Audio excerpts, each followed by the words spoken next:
Welcome to Newsmax TV. I'm Kathleen Walter. Efforts to keep Middle East peace talks alive have brought Israeli Prime Minister Benjamin Netanyahu to the United States for a meeting with Secretary of State Hillary Clinton and Vice President Joe Biden.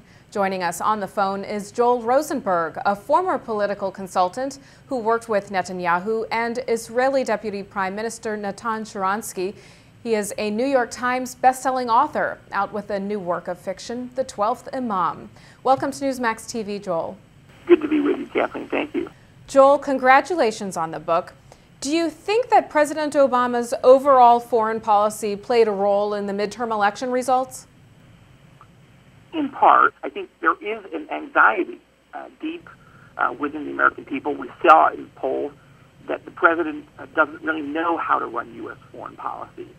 The latest poll I've seen shows that 79% of Americans, for example, believe that President Obama's policies towards Iran will not stop Iran from getting nuclear weapons. And Americans are understandably very anxious. They feel like the president has been very soft on the Muslim world, on national security, radical Islam, and they're concerned that the president is cutting Israel loose, as being, a deeply unfriendly approach towards Israel.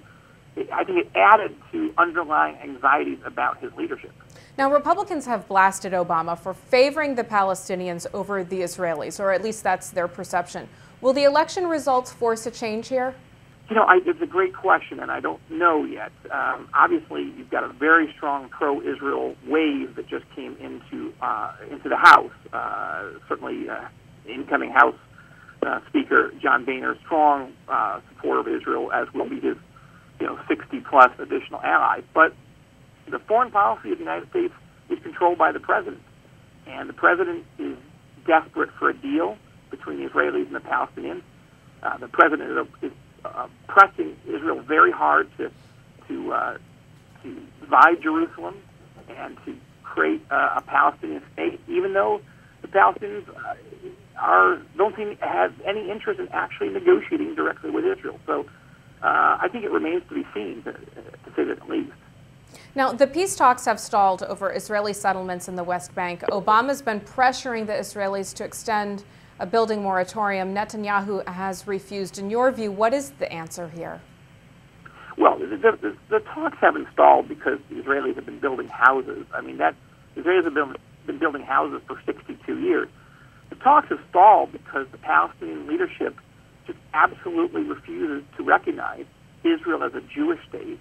They refuse to support a two-state solution, and they believe that President Obama is going to force the Israelis to cut a deal against the Israelis' will. I don't think they're right about that, but the Palestinians believe that President Obama will force the Israelis into something, and it's causing an intransigence that is tragic. Look, you remember that former Israeli Foreign Minister Aide once famously said, "The Palestinians never miss an opportunity to miss an opportunity," and sadly, it's happening again. Now, Secretary of State Hillary Clinton says that she believes that Netanyahu and Palestinian President Mahmoud Abbas are committed to pursuing a two-state solution. But there are some skeptics as to whether a two-state solution is even possible. Do you think a two-state solution is indeed possible? I don't, personally. I don't even support a two-state solution. And the reason is, look, I believe that Palestinians deserve autonomy. They deserve every right to run their own lives, their own education, their own, economy, and the roads and traffic and the whole thing. But they don't have the right, in my view, to have sovereign relationships with radical Muslims in Tehran, in Syria, in Hezbollah. The danger is a sovereign state could make alliances with radicals in other countries that would threaten the very existence of Israel as a Jewish state. So I support autonomy. I think that can work, but I don't support a sovereign state, and I don't think Netanyahu really does either.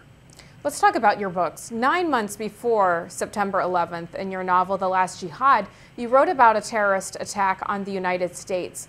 In your new book, The 12th Imam, a radical Iranian regime with full nuclear weapons capability threatens to bring about the annihilation of Israel and the U.S. It is fiction, but what happens in the real world if the Iranian nuclear program isn't stopped? Well, this is a worst-case scenario, and when you're a political thriller writer, you can explore what the world would look like if all hell breaks loose. And that's what this new novel, The 12th Imam, is about. It's not simply dangerous that Iran's leaders have publicly and consistently called for the annihilation of Israel and the United States. It's not just bad that Iran has high-speed ballistic missiles or that they're rapidly pursuing nuclear weapons. The problem in Iran is that the current regime has an end-times theology that believes that we are living in the end of days. They believe that the Islamic Messiah, known as the 12th Imam, is coming any moment. And furthermore, they believe that the way to hasten or accelerate the arrival of this 12th Imam is to annihilate Israel, which they call the little Satan, and the United States, which they call the great Satan. And this is what's so dangerous. It's the nuclear weapons soon in the hands of people who believe it's their God-given mission in life to bring about the end of Judeo-Christian civilization as we've known it. Now, I write about that fictionally in this new novel, The 12th Imam, but we're rapidly approaching the point where this could become all too real. Joel, does Republican control of the U.S. House of Representatives put the military option on the table to keep Iran from developing nuclear weapons? Prime Minister Benjamin Netanyahu certainly hopes so. In New Orleans, he met with Vice President Biden on Sunday and said the economic sanctions are not working and that the United States has to put a credible military threat on the table.